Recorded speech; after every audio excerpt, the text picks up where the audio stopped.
Morocco was struck by a devastating earthquake of 6.8 magnitude on 8 September. And you know what?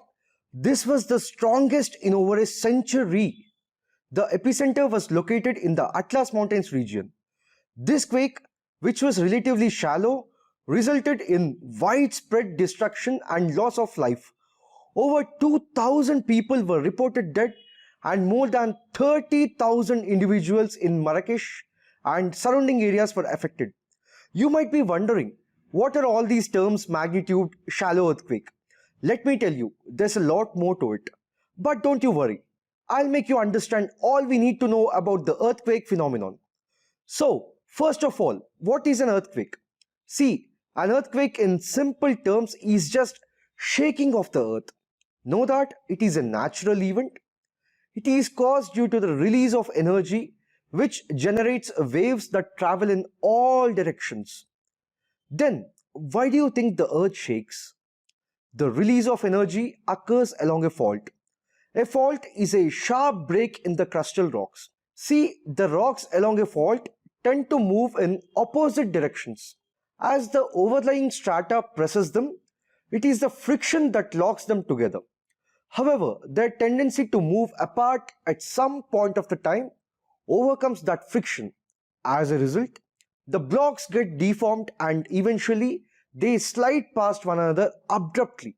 This causes a release of energy and the energy waves travel in all directions. That point where the energy is released is called the focus of an earthquake, or we can even call it as the hypocenter. The energy waves traveling in different directions reach the surface now. The point on the surface, which is nearest to the focus, is called the epicenter. This is what we have mentioned earlier. Know that it is the first one to experience the waves and is a point directly above the focus. Now, let us dig deep into the topic and know about earthquake waves. See, all natural earthquakes take place in the lithosphere. It is sufficient for now to note that the lithosphere refers to that portion which is of the depth up to 200 kilometers from the surface of the earth. An instrument called seismograph records the waves reaching the surface.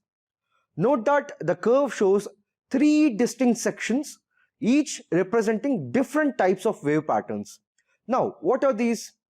See, the earthquake waves are basically of two types, which are body waves and surface waves. Body waves are generated due to the release of energy at the focus and move in all directions traveling through the body of the earth.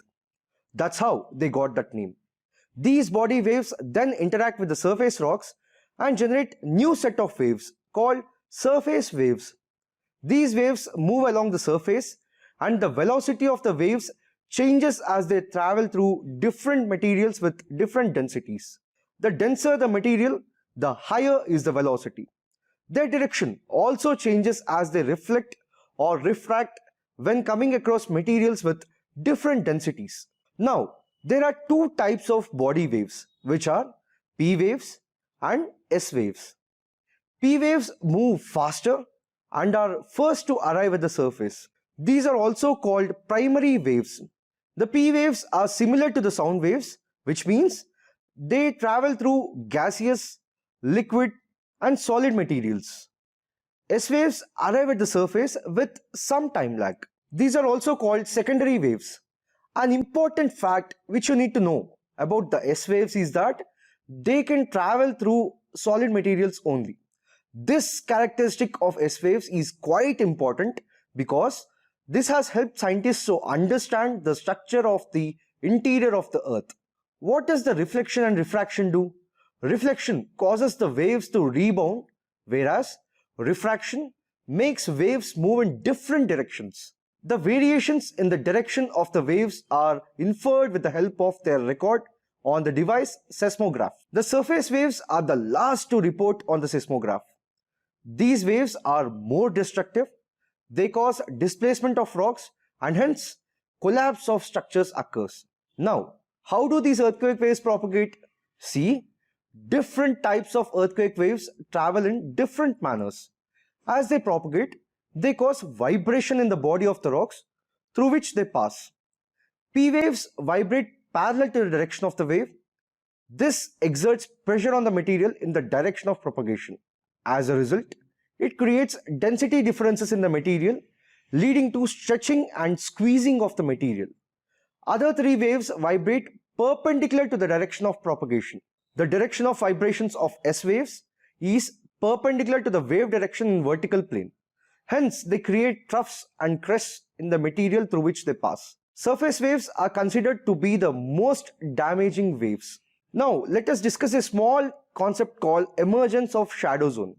These earthquake waves get recorded in seismographs located at far off locations. However, there exist some specific areas where the waves are not reported. Such a zone is called the shadow zone. The study of different events reveals that for each earthquake, there exists an altogether different shadow zone. It was observed that seismographs located at any distance within 105 degrees from the epicenter recorded the arrival of both P waves and S waves. However, the seismographs located beyond 145 degrees from epicenter record the arrival of P waves only, but not that of S waves. Thus, a zone between 105 degrees and 145 degrees from the epicenter was identified as shadow zone for both the types of waves. The entire zone beyond 105 degrees does not receive S waves. The shadow zone of the S wave is much larger than that of the P waves. The shadow zone of P waves appears as a band around the Earth between 105 degrees and 145 degrees away from the epicenter. The shadow zone of S waves is not only larger in extent, but it is also little over 40% of the Earth's surface. You can draw the shadow zone for any earthquake provided you know the location of the epicenter. Now, let us talk about different types of earthquakes.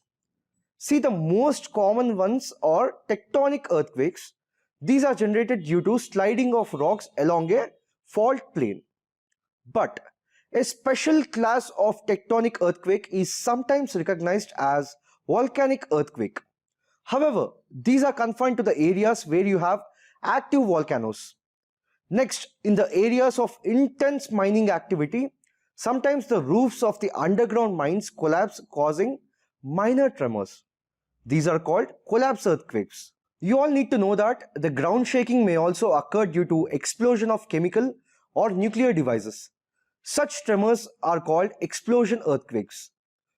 The earthquakes that occur in the areas of large reservoirs are referred to as reservoir-induced earthquakes. Now, we have seen the term magnitude in the news. So let us see how do we measure the magnitude of the earthquakes. See, the earthquake events are scaled either according to the magnitude or intensity of the shock. The magnitude scale is called a Richter scale, and this magnitude relates to the energy released during the quake. The magnitude is expressed in absolute numbers of 0 to 10. Then, the intensity scale is named after Messali, who is an Italian seismologist. The intensity scale takes into account the visible damage caused by the event. The range of this intensity scale is from 1 to 12. Now, if you look at the effects of the earthquake is a natural hazard. Some of the immediate hazardous effects of earthquake are ground shaking, differential ground settlement, land and mudslides, soil liquefaction, ground lurching, avalanches, etc.